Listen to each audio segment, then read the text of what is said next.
Avec l'enseignement concernant le Saint-Esprit, le sujet de la place des hommes et des femmes dans l'Église est certainement un des sujets les plus discutés dans les églises évangéliques.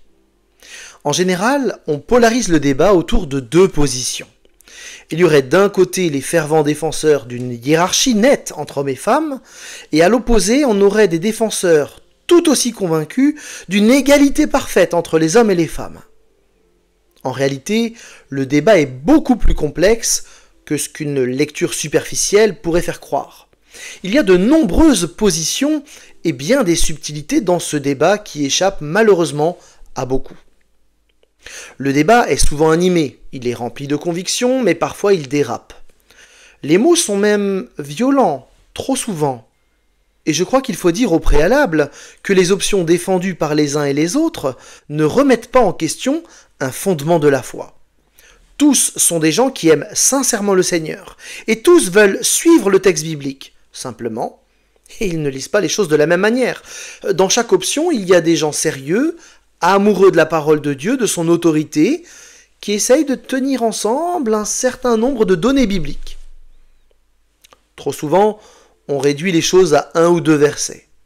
En fait, il faut faire l'effort d'une démarche globale pour comprendre le débat et ses subtilités.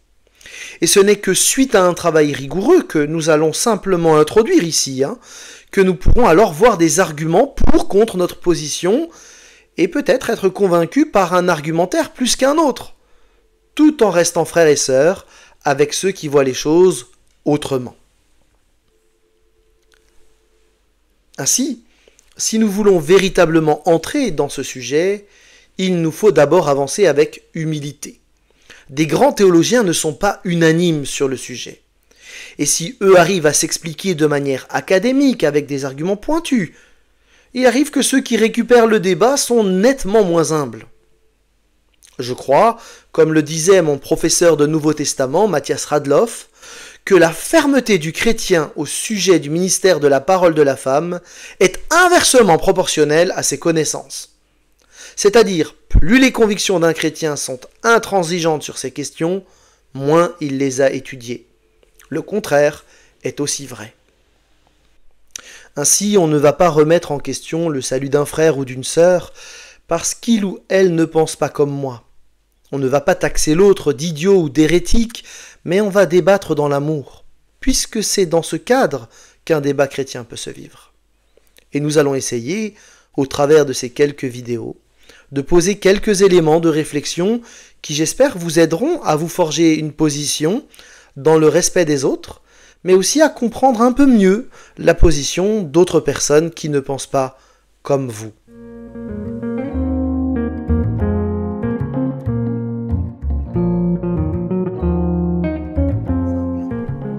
Pour beaucoup de personnes, il n'y a pas de débat. Il suffit de lire la Bible et elle est assez explicite. En général, on va citer deux textes, 1 Corinthiens 14, versets 34-35 et 1 Timothée 2, 12. 1 Corinthiens 14, 34-35 dit ceci.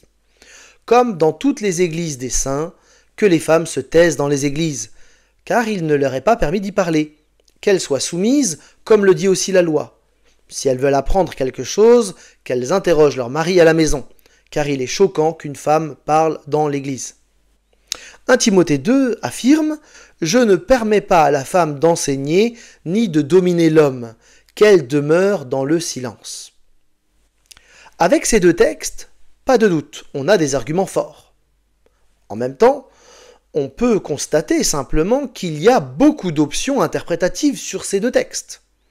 Voici quelques options parmi d'autres. Je fais ici un résumé de quelques grands courants. Certains voient dans ces textes un impératif du silence. Il y aurait là le commandement que la femme soit totalement silencieuse dans le cadre de l'Église. C'est la position, par exemple, de John Nelson Darby. Ce qui implique pas de prière, pas de commentaires et bien sûr, pas de prédication. Pour d'autres, ici, ces textes sont à comprendre comme une interdiction d'enseigner des hommes.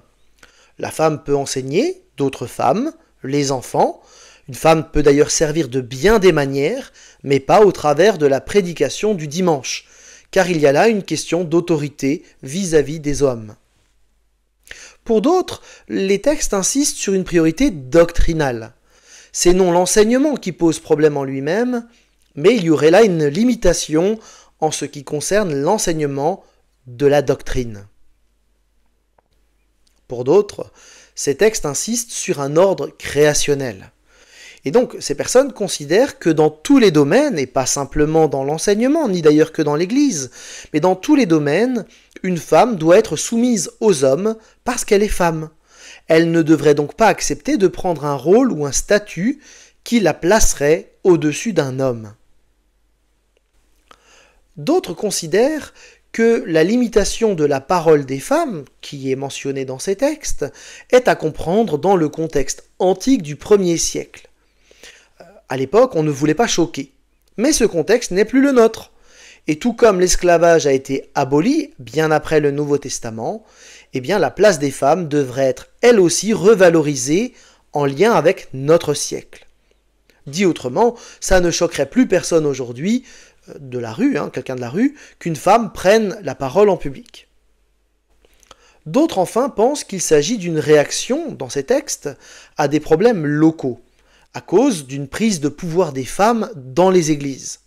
Et ces textes ne seraient alors que contextuels et n'ont pas de valeur pour l'Église d'aujourd'hui. Voilà déjà plusieurs interprétations. Mais chacune de ces interprétations amène avec elle un ensemble de problématiques qui surgissent, quelle que soit l'option. La première option oblige à réfléchir.